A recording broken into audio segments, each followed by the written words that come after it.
Suddenly, I felt someone watching me. Looking up, a disheveled woman in tattered clothes stared at me. Her eyes were soulless, like a zombie's. Panicked, I zipped up and ran back. The mad woman muttered behind me, "Beasts, all beasts, may you die horribly." I shivered, quickening my pace. Near the courtyard, I heard someone shout, "Old Ingu, you're strong as an ox but can't perform?" Call him Old Ox from now on. Engu, clearly mocked, roared, "Get lost!" "If old Ingu can't do it, I'll show you my skills." The crowd grew louder, someone rushing in, then the whole group stormed the room, scrambling to join. At this rate, the two girls wouldn't survive. Possessed, I asked LS. "Uncle LS, aren't these someone's wives? You don't control this?" LS glanced at me, his cloudy eyes displeased. Hey! Qisiang pulled me back, chuckling. "Uncle Us, don't mind him, he's new, doesn't know anything." "Your little brother, huh? No worries, probably not used to our mountain ways." LS waved it off, resuming his chat with Qisiang. I stood frozen, my inner conflicts exploding. A reckless thought surged, I have to save them. I startled myself with the idea. Looking at Qisiang and LS, if I tried, they'd likely kill me first. But the girl's screams rooted in my mind, driving me to think of nothing else. The drinking lasted until 2 a.m., with most including LS drunk and leaving early. Qisiang and I were arranged to sleep at L's house. On a bamboo bed, I tossed and turned, unable to sleep, haunted by the girl's hateful eyes and the mad woman's curse. "Beasts, all beasts, may you die horribly." Qisiang, drunk, snored loudly. The other four were also fast asleep. At midnight, I woke from a nightmare, dreaming of the two girls tying me to a chopping block, stabbing me, asking why I didn't save them. Terrified, I got up, unconsciously heading to the courtyard. The courtyard lay at the foot of a slope. Under bright moonlight, I stood atop, seeing the empty, messy courtyard, silent as death. The urge to save them grew stronger. I crept to the window, startled by red, bloodshot eyes, nearly screaming.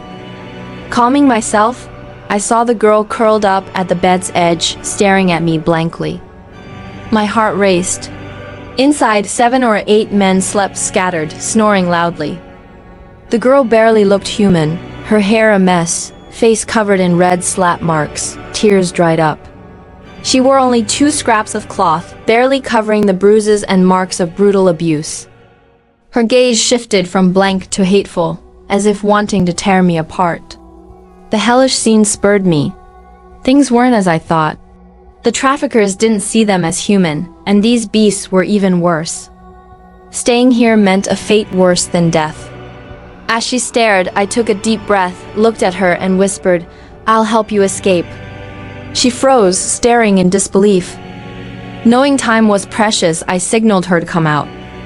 Perhaps driven by survival instinct, she didn't question why I helped, struggling to stand. I supported her, carefully leading her out and up the slope. I told her to wait while I fetched the other girl, then ran to the back room.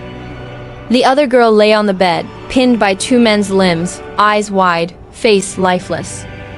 I carefully freed her, bringing her out.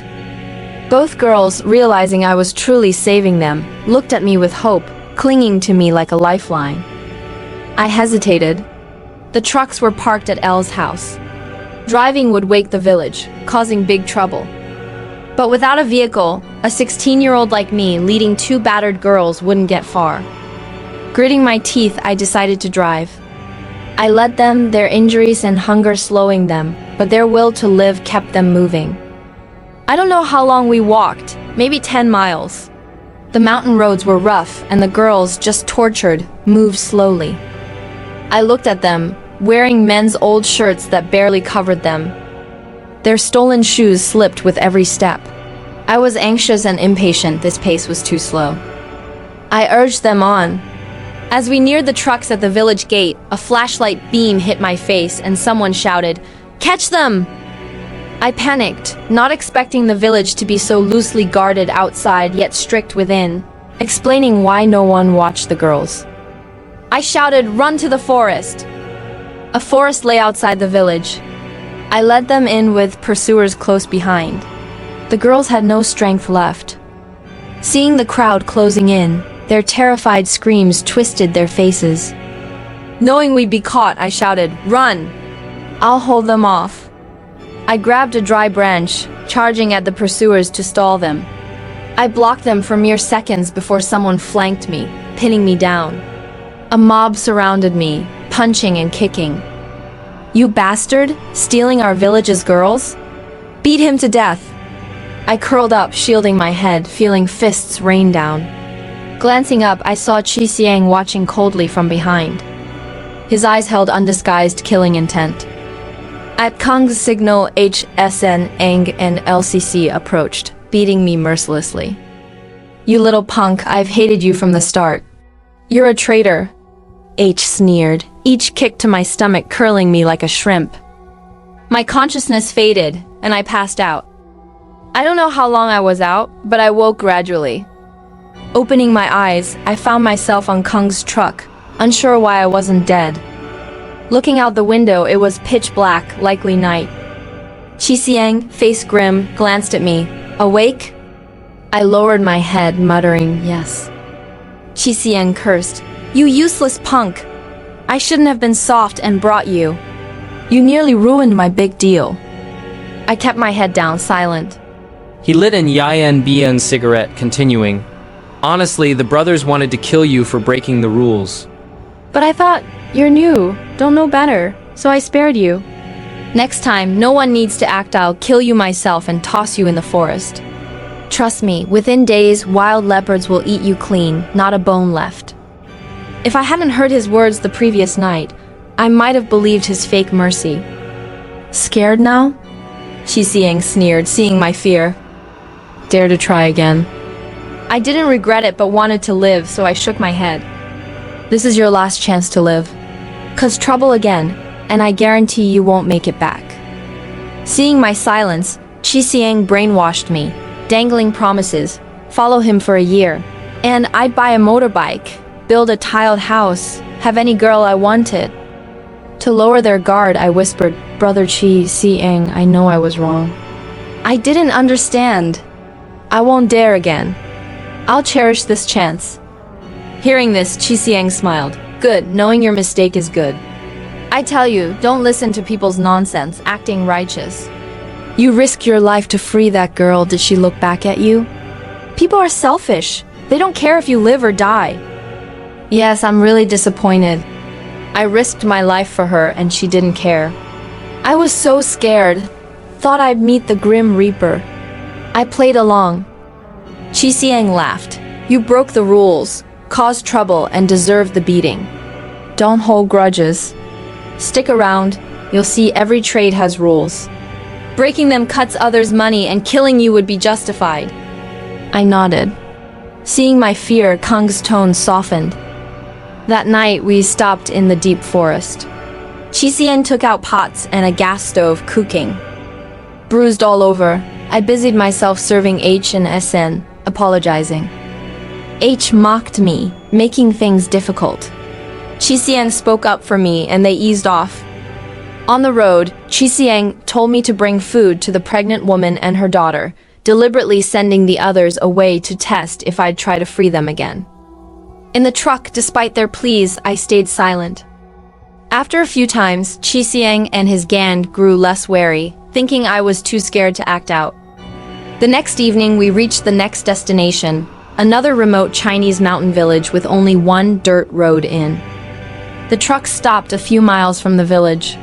The villagers, alerted, waited eagerly, waving as we arrived. Qi Xiang stopped, ordering the cargo hold opened, pulling out the pregnant woman and her daughter. Bound, they'd tried escaping along the way, banging their heads and screaming, but in the mountains or forests, no one heard. The woman's forehead was bruised. As she got off, she screamed, struggling, trying to make herself heavier to resist being carried. Her daughter cried in fear, calling for her mother. A dozen men used 2 wooden poles, like carrying a pig, threading them through the ropes binding their hands and feet, hoisting them up the mountain. A middle-aged man chatted with Qi Xiang, leading us along. On the mountain, like the previous village, they were carried to a dirt courtyard. I stood behind, heartbroken, watching them carried like slaughtered pigs. Their fate was predictable. The pregnant woman, months from giving birth, would likely die with her child if tortured like the others. I saw a limping, one-eyed man in his 50s, with yellow teeth, grinning at the woman. He touched her face, sniffed her, his face full of satisfaction. LS, chuckling, told Qisiang the cripple was the buyer, a former coal miner who lost an eye and broke a leg in a mine collapse.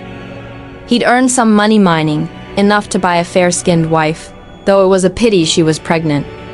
Qisiang laughed. Pregnant's no loss. Even with a child, she's the type to bear more, guaranteed to continue the line. LS agreed. True, our village is poor. Men only want heirs to avoid extinction.